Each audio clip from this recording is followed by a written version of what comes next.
एकूणच तुम्हाला महिला धोरणावर काम करायचंय. म्हणजे 3 स्टेपवर तुमचं हे महिला धोरण किंवा हे काम तुम्ही करणार आहात पक्ष बांधणीचं.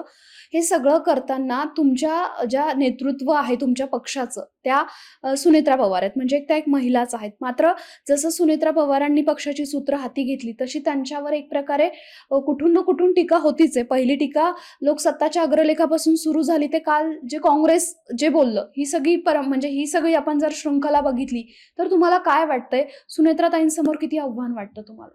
खरं सांगायचं तर सुनेत्राताईंकडे राज्याचं प्रतिनिधित्व आलं, उपमुख्यमंत्री पद आणि राष्ट्रीय अध्यक्षपद. हे काय परिस्थितीत आलंय हे महाराष्ट्राच्या जनतेला माहिती आहे. त्या मेंटली अजिबात प्रिपेअर्ड नव्हत्या किंवा त्यांनाही कदाचित स्वप्नात वाटलं नव्हतं की त्या राज्याच्या उपमुख्यमंत्री होतील. पण तुम्ही त्यांचा इतिहास जर बघितला बॅक, तर सामाजिक काम त्यांचं हे खूप मोठं होतं की जे महाराष्ट्रासमोर अजून मला असं वाटतं की मीडियाच्या माध्यमातून असेल, आमच्यासारख्यांनी पण ते बोलणं अपेक्षित आहे.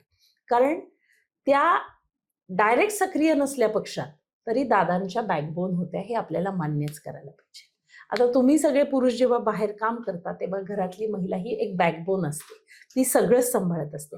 त्या पद्धतीनं सुनेत्रा वहिनी त्या हायटेक टेक्स्टाईल पार्कच्या चेअरमन म्हणून काम करतात, विद्या प्रतिष्ठानच्या विश्वस्त म्हणून काम करतात, एन्व्हायरमेंटल फोरम ऑफ इंडिया हे एक त्यांचं फोरम आहे की त्याच्या माध्यमातून पर्यावरणावर प्रचंड मोठं काम आहे त्यांचं.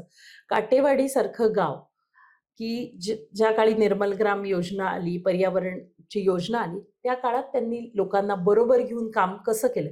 कारण मी स्वतः जेव्हा गाव पातळीवर काम करते, तेव्हा खरं सांगायचं तर खासदार होणं सोपं आहे, आमदार होणं सोपं आहे, पण गावातल्या ग्रामपंचायत सदस्यांना आणि सरपंचांना काम बरोबर घेऊन घेणं ही खूप अवघड गोष्ट आहे. आणि ते सुनेत्राताईंनी केलेलं आहे.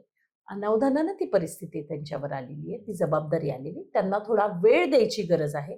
तरी पण त्या जनतेसाठी आणि कार्यकर्त्यांसाठी त्यांचं डोंगरा एवढं दुःख बाजूला ठेवून त्या समाजासाठी पुढे आलेले आहेत.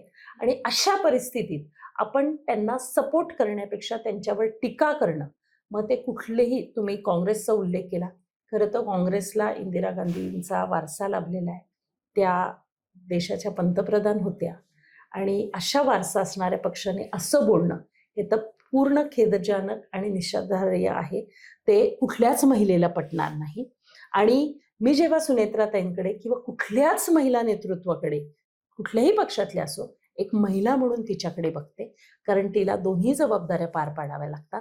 घरच्या, सामाजिक, राजकीय आणि वैयक्तिक अशा जबाबदाऱ्या असतात.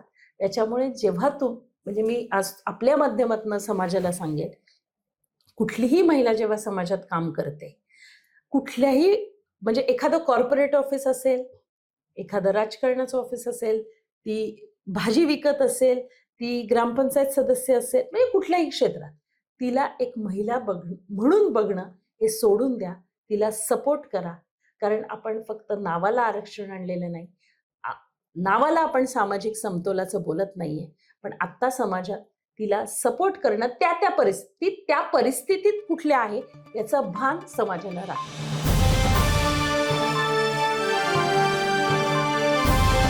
समाजकारण, प्रशासन आणि राजकारणातल्या अचूक विश्लेषणासाठी बखर लाईव्हच्या सोशल मीडिया प्लॅटफॉर्म्सना लाईक, फॉलो आणि सबस्क्राईब करा.